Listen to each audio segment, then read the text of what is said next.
Does Leo intend to continue down the path of Traditionis Custodes? Is that his intention? Here's something that's interesting. According to Michael Haines at LifeSite News, before the official word was sent out that Bishop Martin was going to be delaying his implementation of Traditionis Custodes, Pope Leo got some very interesting visitations. Cardinal Roche was temporarily reinstated. On the same day, we are told by Bishop Martin's office in Charlotte that he is delaying the implementation of his Traditionis Custodes restrictions. Furthermore, that if in the future Pope Leo decides that he does not want to, he wants to roll back Traditionis Custodes, he would happily comply, leaving a lot of people like myself to purely speculate. Because by the way, my name is Joe McLean. I host a radio program called A Catholic Take, where we look at the world through a Catholic lens.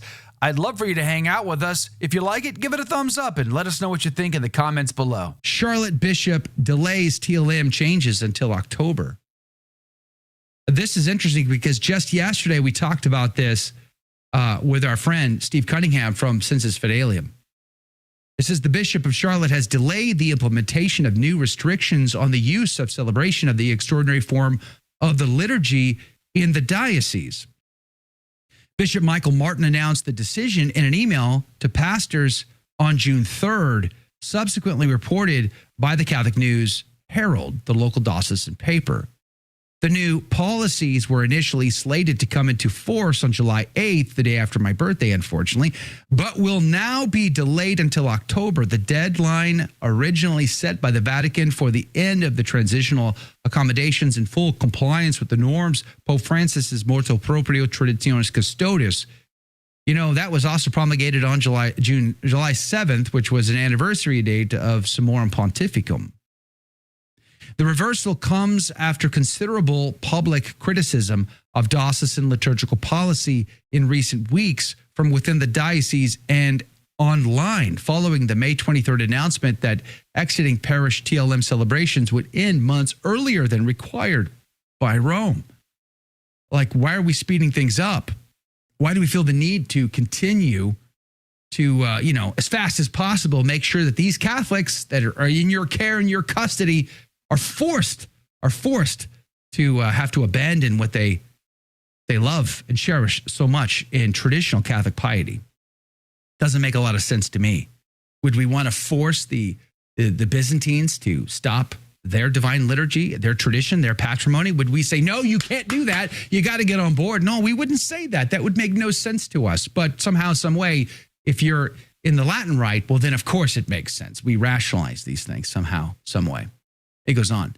That announcement was then followed by the leaked text of a draft set of sweeping restrictions and instructions on the celebration of the ordinary form of the liturgy proposed by Martin but confirmed by the pillar to have been internally shelved weeks earlier after internal pushback. The changes to diocesan policy are aimed at completing the implementation of the Traditionis Custodes by prohibiting the Mass celebrated using a 1962 liturgical missal from parish churches in the diocese where it had been celebrated since 2021. Let that sentence sink in just a wee bit. The changes to diocesan policy are aimed at completing the implementation of Traditionis Custodes by prohibiting the Mass celebrated by using the 62 liturgical missal in our parishes. You're not allowed to use that 1962 missal. It is so harmful, apparently. Somehow, some way, a Mass, the liturgy celebrated by millions and billions of Catholics is somehow now a problem. Explain that to me. The 62 missal, which was organically developed over the centuries and millennia, St. Teresa of Avila, St. Therese of Lisieux, St. Vincent Ferrer, St. Padre Pio, Max Kolbe. You name your greatest saint that you have a devotion to. You name them. You think of them right now. This is the Mass that they've always known and loved. This is the one. But somehow now, not allowed now. We have to embrace the world.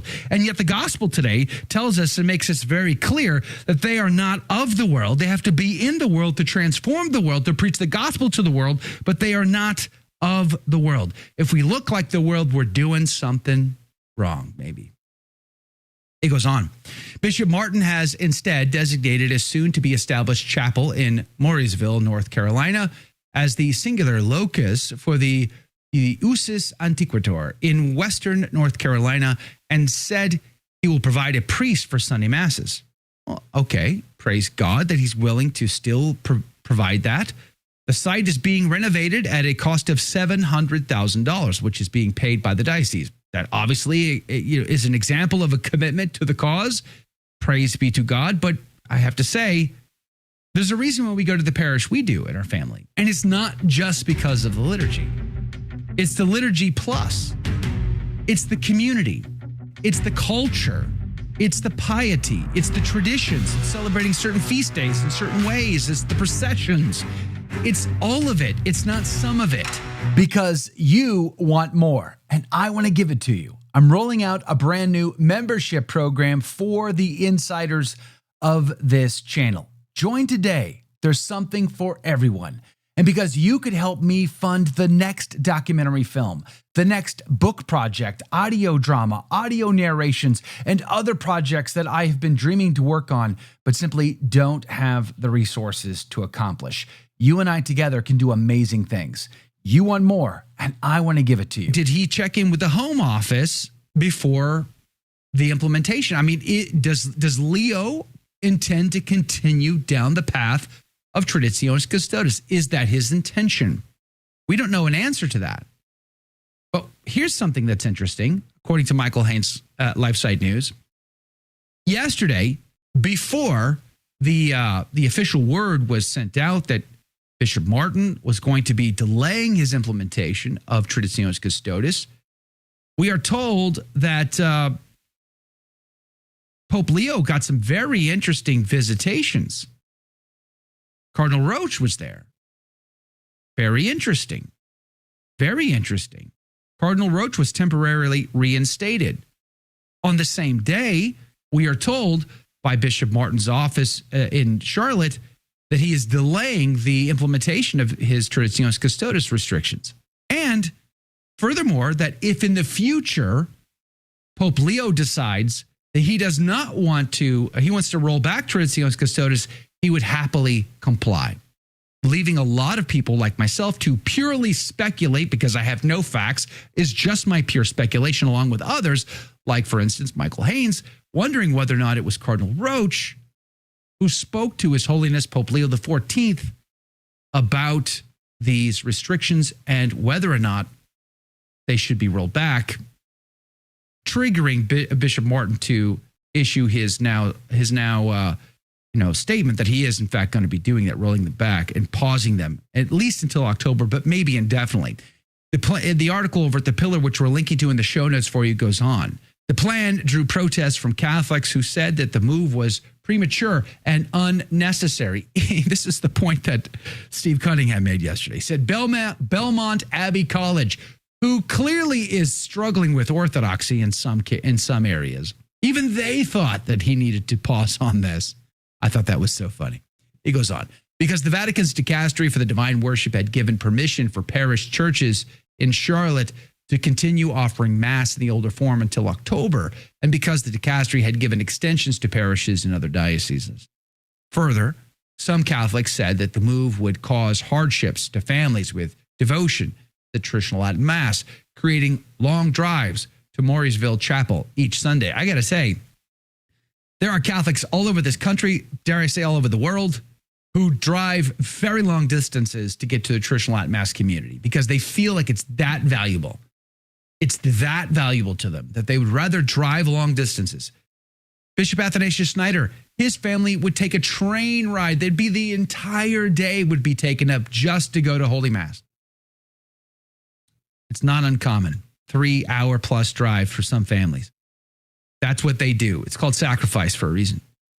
It goes on. The Charlotte Diocese had previously insisted that the changes would go ahead as announced, insisting that Martin was following the intention of Pope Francis's 2021 motu proprio, and that it is the intention of the Church to see less attendance at traditional Latin Masses, despite their reportedly growing popularity among many younger Catholics in the United States and other Western countries. Let me get this straight. So according to Pew's research, for every one that comes in the church, 8 leave the church. So despite the fact that there's a mass hemorrhage of hundreds of thousands of Catholics every year just in Germany alone, despite those facts, if you've got something that's attracting the young people, you're going to suppress that? Like, who is on your counsel? Who is giving you counsel? Who is whispering into your ear? Who is giving you advice? Because it's bad advice. You got something that's winning, and you're going to suppress it? How do you interpret that? Where is the innocent interpretation of that? It's hard to not hear those things and think about that and say, there's got to be an agenda here somewhere. Where is the best, most charitable interpretation of all of that?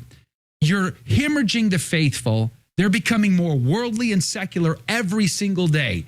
They're not getting married, they're cohabitating, which is why Pope Leo XIV made his comments just this weekend about couples who cohabitate. You need to be married. You need to do it for the right reasons. You need to be catechized properly. You need to discern marriage properly.